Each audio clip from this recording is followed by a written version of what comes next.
sim, de fato, são explosivos e muito inflamáveis, né? Mas o R32, Mais um Empreenda Show aqui para você. Eu sou o Kevin e hoje estamos recebendo aqui um instrutor de tecnologia, mestre aí da aula há mais de uma década, o mestre Kleber Bruni. Estou com o celular aqui acompanhando as perguntas, tem algumas perguntas que nós separamos para responder. E hoje o tema vai ser bem polêmico aí, o pessoal tem muita dúvida. Né, Kleber? Seja bem-vindo. prazer, como vai? Tudo tranquilo. Tranquilo?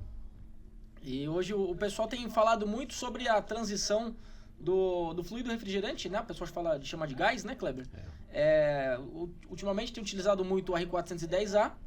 E agora as novas máquinas têm vindo e a tendência a ela dominar o mercado é o fluido refrigerante R32. E o R32, ele gera muita polêmica dentro da sala de aula. Qual que é, assim, as dúvidas que os alunos têm, Kleber? O pessoal acaba fazendo muita confusão, achando que o R32 causa alguns acidentes, né? A gente acabou vendo alguns vídeos de alguns profissionais se acidentando nesse nosso segmento, mas esses acidentes são causados não pelo próprio fluido refrigerante, mas às vezes por imprudência mesmo, negligência do próprio instalador, né? O R32 é um fluido bem seguro, não é um fluido para causar nenhum tipo de problema. Os cuidados que a gente tem com ele é os mesmos cuidados que a gente tem com os outros fluidos, né? E nesse nosso bate-papo aqui eu vou explicar direitinho quais os cuidados específicos, o que realmente está causando de polêmica aí nesse nosso segmento. Certo. Para quem não sabe, o R32 ele foi adotado porque ele agride menos, aí praticamente zero, a camada de ozônio. E efeito estufa também? Efeito estufa também. E além de proporcionar o maior índice de eficiência energética em uma máquina. O que isso quer dizer? Ele vai menor massa, menor quantidade dentro de uma condensadora, dentro de um ar-condicionado, né, de uma evaporadora, de uma condensadora, né, Kleber? E além de menos quantidade, menos massa refrigerante, ele faz que a máquina trabalhe menos e atinge a temperatura ambiente que você programou no ar-condicionado muito mais rápido, ou seja, ela fica ligado menos tempo, né, Kleber? Ainda mais com a tecnologia inverter, agora que essa tecnologia é da máquina, é do compressor, muda o sistema do compressor. Exatamente. Então ela trabalha menos, consome menos energia com esse fluido e atinge muito mais rápido a temperatura ambiente que você selecionou no seu controle. E qual que é o risco, qual que é o perigo, Kleber? Procede essas informações? Me explica pro pessoal que tem medo de trabalhar, o fluido ele é explosivo, já o R410 não era. Que é o tabu que tem desse fluido refrigerante? Alguém acabou dizendo que ele é inflamável, né? E o pessoal acabou levando isso a sério e acha que o R32 ele explode assim tão fácil. Então veja, existe uma tabela de inflamabilidade, né, onde os fluidos são classificados. E essas tabelas, elas classificam o quanto inflamável ele é, para que a gente possa tomar cuidado. Por exemplo, pessoal que trabalha com refrigeração aí, geladeiras e freezers, né, tem um fluido R600 que ele é considerado muito inflamável porque ele é a base de isobutano, como o R290 é a base de propano. Então esses sim de fato são explosivos e muito inflamáveis, né? Mas o R32, na tabela de inflamabilidade, ele está na categoria A2L, quer dizer pouco inflamável. Para causar uma explosão, para causar um acidente, precisamos de muita concentração dele em um ambiente fechado para que possa causar algum tipo de acidente. Então as máquinas que a gente trabalha hoje, por maior que seja o equipamento, né, por maior quantidade de fluido que se tenha do R32, ainda assim não é capaz de causar um acidente assim tão forte. Mas os cuidados, né, que deve ter não é com o R32, é com todos. Em recolhimentos de gás, em cargas de gás, né? Porque os fluidos eles podem até não serem inflamáveis, mas eles podem acabar explodindo por compressão. Então, o R32 ele não nos causa medo, nenhum tipo de problema, tomando os devidos cuidados, né? Aqui no nosso treinamento, nos nossos cursos, a gente explica de forma correta como é feita as cargas de gás, como é feito o recolhimento do gás, né? Porque as pessoas façam de maneira correta para causar desse tipo de acidente, né? É que existem muitos vídeos, o pessoal acaba assistindo no YouTube, e alguns profissionais ali acabam fazendo alguns vídeos aí de recolhimento de gás errado, perigoso, né?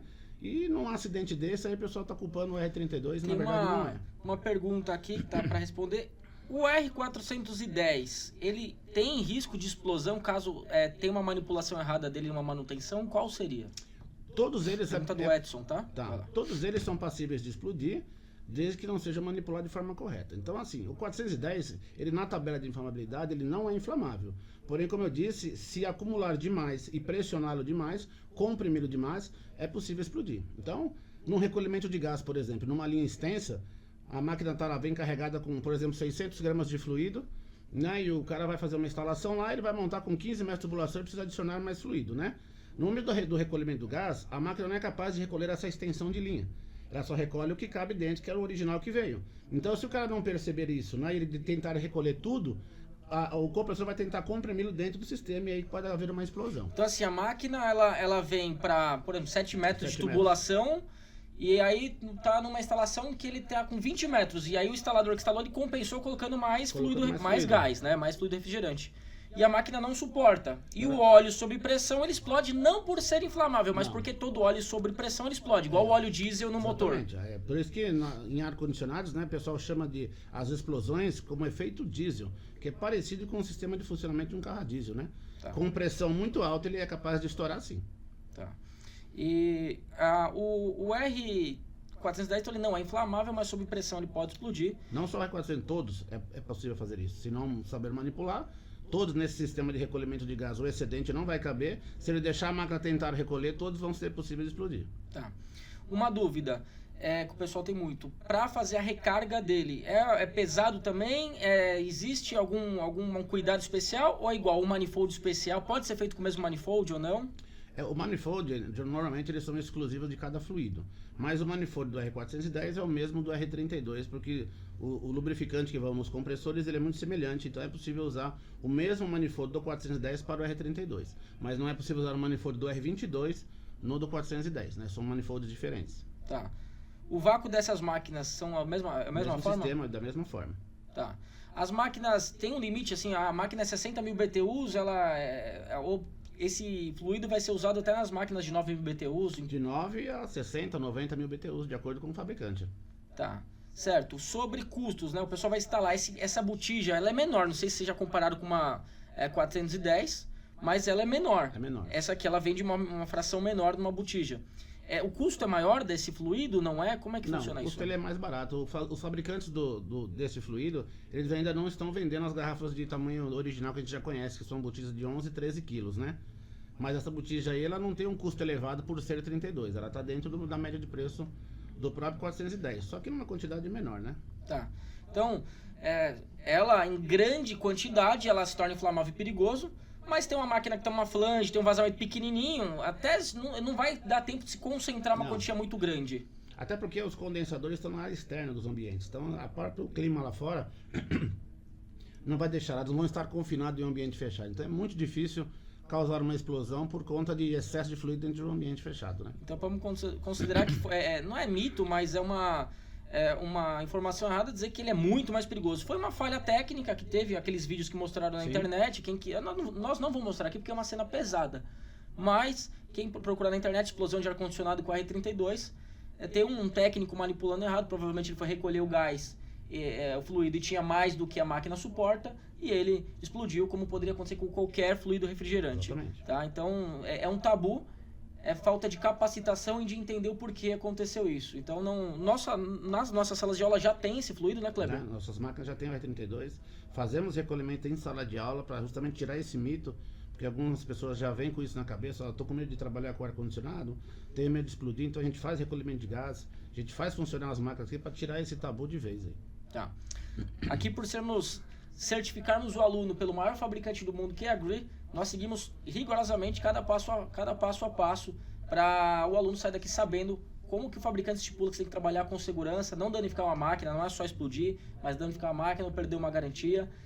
No nosso curso de ar-condicionado comercial, Kleber, tem máquinas já piso-teto, cassete, vai ter outro módulo multi-split futuramente também, que já são 100% com esse 100%, fluido. É o futuro, né? Acreditamos que, como ele se tornou um fluido realmente 100%, quase 100% ecológico, né? Então acredito que o mundo inteiro vai adotar o R32 como seu fluido principal, né? E existe uma recolhedora de gás que recolhe também esse fluido. Sim, o correto de um bom profissional, né? O bom manual de prática, né? Pede que a gente não descarte o fluido no meio ambiente. Por mais que ele seja ecológico, né? as boas práticas pedem que a gente não descarte isso no ambiente. Usar uma recolhedora, né? Mas isso no nosso treinamento a gente ensina como é que faz aqui direitinho, né? O pessoal aprender a fazer esse recolhimento através de recolhedoras. Tá, tem uma pergunta aqui, Jailson, que ele tá falando o seguinte: se ele vai mudar a máquina de lugar, independente do fluido, se ele tiver essa recolhedora e a máquina tiver mais de 7 metros, que precisa realmente da recolhedora, não cabe tudo dentro dela para recolher, pode-se utilizar o mesmo, ou a partir do momento que você tirou na recolhedora, você perdeu o gás? Não, a recolhedora justamente é para isso, é para você reutilizar o fluido. Você precisa fazer uma manutenção de compressor, por exemplo, você vai ter que soltar o fluido, o pessoal acaba jogando, descartando o fluido no meio ambiente, né? Ele retira o compressor, faz a troca e depois carrega com um novo fluido. Se ele tiver uma recolhedora, ele tira todo o fluido da máquina, coloca num cilindro de reabastecimento. Que vem na própria recolhedora. Separado. Ele adquire a recolhedora e adquire um cilindro também. Tá. E aí ele recolhe isso pela recolhedora, põe dentro de um cilindro dele, já adquirido, né? Ele faz as manutenções e depois ele coloca o fluido novamente no lugar. Legal. Não tem a ver com ar-condicionado, mas geladeira também tá tendo uma transição para outro tipo de fluido refrigerante? Então, no caso da refrigeração, a gente temos ainda o 134A, que é usado até no automotivo, né? Mas temos o R600, que é um fluido recentemente entrado no mercado, né? Que também segue o mesmo padrão do R32. É um fluido que tem condições melhores, com menos quantidade, porém esse é extremamente inflamável. Ele é bem mais inflamável do que o... Ele é puramente inflamável, né? A base de isobutano, né? Então é muito inflamável. Tá, vamos deixar o R600, fica como um próximo tema aí pra gente trazer aqui para o vídeo não se alongar muito. Mas você, instalador de ar-condicionado, tá aí, tiramos algumas dúvidas. Se tiver mais dúvida, manda aqui embaixo onde você tá vendo esse vídeo, para nós esclarecermos aqui através do nosso corpo técnico. Sem dúvida. Pode ficar tranquilo que, trabalhando de forma correta, seguindo o manual do fabricante, você não terá risco nenhum de explosão.